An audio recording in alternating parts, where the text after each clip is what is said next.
ہم غلامان احمد رضا ہیں، ارے کوئی بھی حضرت سیدنا عبد الرحمن ابن عوف رضی اللہ تعالیٰ عنہ. کون؟ حضرت عبد الرحمن ابن عوف رضی اللہ تعالیٰ عنہ میدان جنگ میں ہے، میدان جنگ میں ہے. مسلمان اور کافر کے بیچ میں مقابلہ چل رہا ہے، آپس میں ایک دوسرے سے مدبھیڑ ہو رہی ہے. حضرت عبد الرحمن ابن عوف تلوار لے کر کافروں پر شدت کے ساتھ ٹوٹ پڑے. ادھر رسول پاک دوسروں سے مقابلہ کر رہے ہیں، ادھر حضرت ابو بکر، حضرت عمر، حضرت عثمان جلیل القدر صحابہ آپس میں کفار سے مقابلے میں لگے ہوئے ہیں.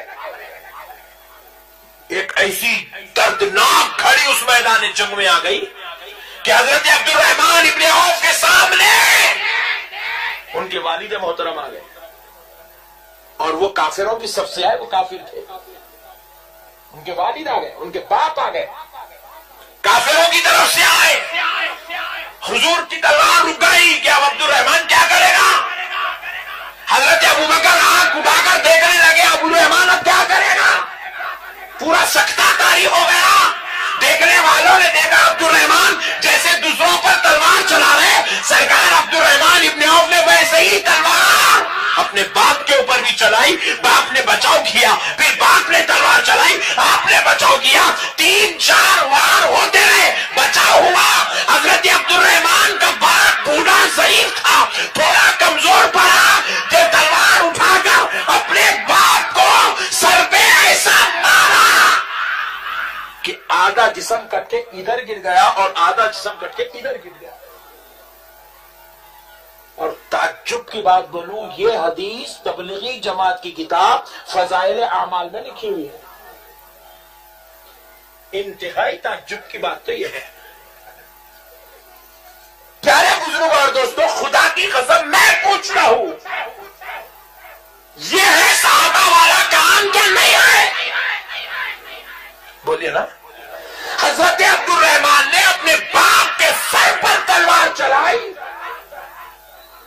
رسول اللہ گھوڑا دوڑا کر عبد الرحمن کے پاس آئے، سینے سے لگا لیے، ٹھپکنے لگے، ٹھنڈک پہنچانے لگے، جلال عبد الرحمن کو تسلی دینے لگے.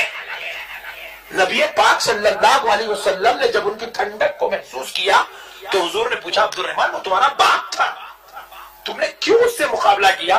تم اس کی طرف سے ہٹ جاتے، کوئی اور لڑ لیتا، تم کسی اور سے لڑتے، تم نے اپنے باپ سے اتنا شدت کے ساتھ مقابلہ کیوں کیا؟ حضرت عبد الرحمن خدا کی قسم صحابہ والا جواب دیتے ہیں. سنو دوستو، حضرت عبد الرحمن نے کہا، یا رسول اللہ، آپ پر میرے ماں باپ قربان.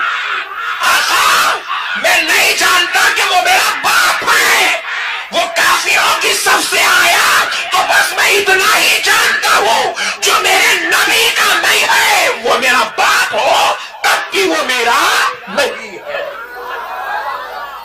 کہا، یا رسول اللہ، جو آپ کا نہیں وہ ہمارا نہیں، جو آپ کا ہے وہ ہمارا ہے. یہ صحابہ والا کام ہے. میرے بھائیوں، صحابہ اکرام نے اتنی شدت کے ساتھ نبی سے محبت کی. خالی لیٹا ڈال کے پوچھ رہے یا نبی کی محبت ہے کیا؟ حولے، نبی کی محبت نے وہاں جان قربان کر دیے، باپ کے 2 ٹکڑے کر دیے. ایک صحابی رسول صلی اللہ علیہ وسلم جن کے تعلق سے کہا گیا، مجلس رسول میں آ کر کہا گیا، یا رسول اللہ، کل رات آپ کے ایک صحابی نے اپنے بیوی کا قتل کر دیا، اپنی بیوی کا قتل کر دیا. حضور نے پوچھا، کون ہے وہ جس نے اپنی بیوی کا قتل کیا؟ وہ اٹھ کر کھڑا ہو جائے. پہلا اعلان ہوا، کوئی نہیں کھڑے. حضور نے دوسرا اعلان کیا، کوئی نہیں کھڑے ہوئے. تیسری بار کہا، کون ہے وہ شخص جس نے کل رات اپنی بیوی کا قتل کیا؟ وہ اٹھ کے کھڑے ہو جائے. آخر صف سے ایک صحابی اٹھ کر ایسے کانپتے ہوئے کھڑے ہوئے. سب نے ان کی طرف پلٹ کر دیکھا تو وہ نابینا صحابی ہے. کون ہے؟ نابینا، آنکھوں کے اندھے. حضور نے ان کو دیکھا تو بڑے تعجب میں لگے، تمہارے کو تو بیوی کی ضرورت ہے اور تم بیوی کا قتل کر رہے ہو، ادھر آؤ. بلائے، قریب بٹھائے. صحیح مسلم شریف کی حدیث ہے، سرکار نے پوچھا، تم نے اپنی بیوی کا قتل کیوں کیا؟ تو بولے، یا رسول اللہ، وہ میری ولد تھی، ام ولد ایسی خاتون کو کہتے ہیں جو پہلے باندی تھی، اس کو نکاح کر کے بیوی بنا دیا گیا. پہلے غلام تھی، بعد میں نکاح کر کے بیوی بنا لیا گیا، نکاح میں آ گئی تو اس کو بیوی کے بجائے ام ولد کہتے ہیں. کہا یا رسول اللہ وہ میری ام ولد تھی. حضور نے پوچھا پھر تم نے اس کا قتل کیوں کیا؟ دوسری بات پوچھ رہے. اب صحابی کیا جواب دے رہے سنیے. کہتے یا رسول اللہ، حدیث شریف ہے، کہتے یا رسول اللہ میری بیوی مجھے جان سے زیادہ چاہتی اور مجھے عزیز تھی. یا رسول اللہ میں تو اندھا ہوں لیکن میں اس کی آنکھوں سے دنیا دیکھا کرتا تھا. آقا اللہ نے اس کے ذریعے سے مجھے 2 نور والے بچے عطا کیے تھے. یا رسول اللہ وہ مجھے بہت چاہتی تھی، میری ہر ادا کا ہر تکلیف کا خیال رکھتی تھی، میرے ہر درد میں سکھ میں میرا ساتھ دیتی تھی. حضور پوچھ رہے ہیں قتل کیوں کیا؟ یہ تعریف پہ تعریف کرتے جا رہے ہیں، تعریف پہ تعریف کرتے. حضور نے تیسری بار پوچھا ارے جب وہ اتنی اچھی تھی تو تم نے قتل کیوں کیا؟ اب کہنے لگتے ہیں یا رسول اللہ کل رات جب میں نماز پڑھ کے گھر پہنچا میں آپ کی عظمت بیان کرنے لگا مگر میری بیوی آپ کی عظمت گھٹانے والی بات کرنے لگی. یا رسول اللہ اس سے پہلے بھی اس نے ایسا کیا تھا 2 بار. پہلی بار کی تھی تو میں خاموش ہو گیا کیونکہ ابھی ابھی اسلام میں داخل ہوئی ہے، میرے نبی کی عظمت اور مقام کو نہیں جانتی، تو میں سمجھایا، آپ کا مقام بتایا، خاموش ہو گیا. دوسری بار آپ کی رسالت پر شک کی تو میں نے پھر اس کو سمجھایا، بتایا آپ کا مقام، پھر خاموش ہو گیا. تیسری بار کل رات آپ کی عظمت پر شک کرنے لگی، آپ کے مقام و مرتبے پر اعتراض کرنے لگی، آپ کی رسالت پر شک کرنے لگی. اب مجھے برداشت نہ ہوا.